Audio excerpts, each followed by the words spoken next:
Imagine this. It's March 1796. Deep in the Alps, there's this forgotten French army, literally starving. Their new commander? A 26-year-old general nobody has ever really heard of. But just 19 months later, that same general would be the most famous man in Europe. This is the incredible story of how Napoleon Bonaparte's very first command didn't just win a war, it created a legend. Let's get into it. So our story kicks off right here. Nice, France. A young general, Napoleon Bonaparte, all of 26 years old, has just shown up to take command. But the army he's about to meet, well, not exactly the grand, glorious force you might be picturing. He inherits an army of about 38,000 men. Now, on paper, that number sounds pretty decent, right? But paper doesn't win wars. The reality, as he was about to find out, was much, much worse. Yeah, this was the so-called Army of Italy, a totally neglected secondary front for the government in Paris. I mean, these guys were demoralized, they hadn't been paid, they were literally starving, desertion was rampant, they'd even mutinied against their previous commanders. This wasn't an army, it was a disaster just waiting to happen. And this is the force Napoleon was supposed to lead to victory. But here's where we see the first real flash of his genius. Napoleon doesn't give them a speech about despair. He offers them a deal, a kind of new social contract. He knew the government back in Paris was bankrupt and couldn't send food or pay. So instead, he just points across the Alps and promises them the riches of Italy. It was a brilliant, brilliant move. He turned a mutinous mob into a highly motivated army, ready to follow him just about anywhere. So, the big question is, how does a starving army actually go on to defeat the mighty Austrian Empire? Well, the answer involves a revolutionary new way of fighting, and a commander who wasn't afraid to lead from the very, very front. See, Napoleon's genius was that he realized his enemies, the Austrians and their Piedmontese allies, they didn't trust each other. He used his army's speed, they lived off the land, so no slow supply wagons, to just slam right into the seam between the two armies. By hitting that hinge, he could isolate one force, crush it with his entire army, and then turn around and deal with the other one.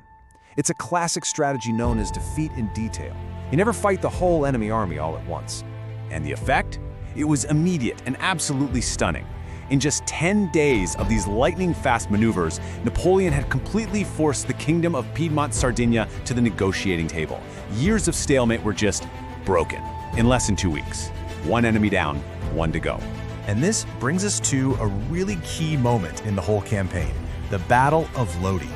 The Austrian army was retreating, but a strong rear guard was holding this 200-meter-long wooden bridge, and they had it defended by a dozen cannons, ready to fire this devastating canister shot. So after the first French charge gets just blasted back from the bridge, Napoleon doesn't just shout orders from the rear. No, he runs forward and personally helps aim the French cannons while under fire, which is a corporal's job. His men were just awestruck. Seeing their general sharing the exact same danger as them, they were completely inspired. They stormed the bridge again, they won the day, and they gave him this affectionate new nickname, Le Petit Caporal, or the Little Corporal. But you know, the battle's impact wasn't just on the soldiers. Napoleon himself said later that it was right there, at Lodi, that he began to see himself not just as a general, but as, well, a man of destiny. This was the moment the legend truly began to believe in itself.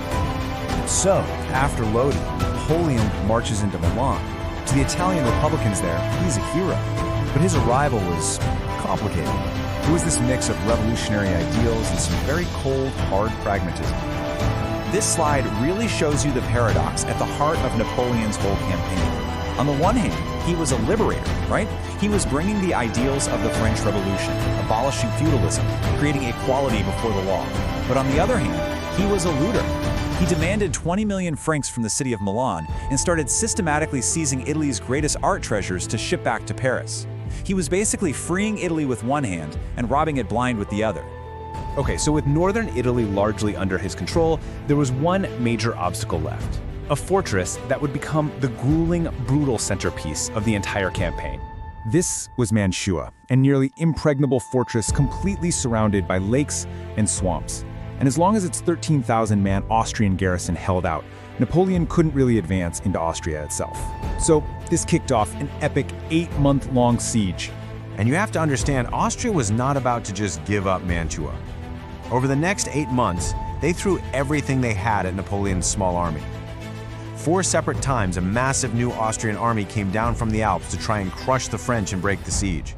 And 4 times, Napoleon and his exhausted men had to scramble, react, and fight for their very survival against way superior numbers. It was this relentless, brutal pressure cooker that just never let up. And it was during that third Austrian relief attempt that Napoleon faced what he himself called the most dangerous moment of the whole campaign, the Battle of Arcalay. His army was outnumbered, totally exhausted, and right on the verge of defeat. In this desperate attempt to inspire his men to cross yet another heavily defended bridge, Napoleon actually grabbed a flag and led the charge himself. It failed.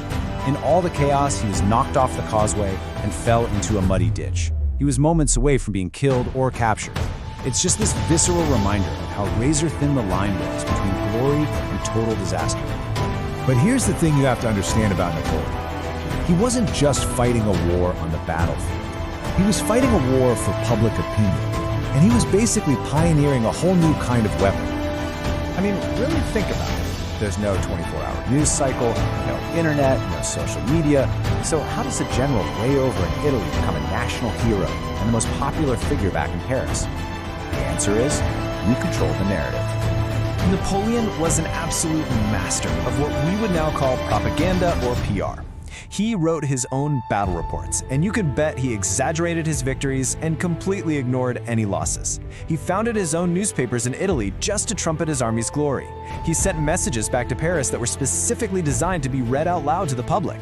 He even commissioned these heroic paintings, like that famous and totally fictional image of him leading the charge at Arcalay. He was building his own legend in real time. And this whole manufactured image of an invincible army, it wasn't just for the folks back home. It was a powerful diplomatic weapon.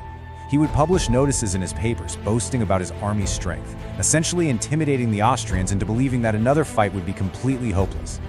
So, after finally defeating that last Austrian relief army and capturing Mantua, Napoleon was the undisputed master of Italy, and he was about to make his most audacious move yet.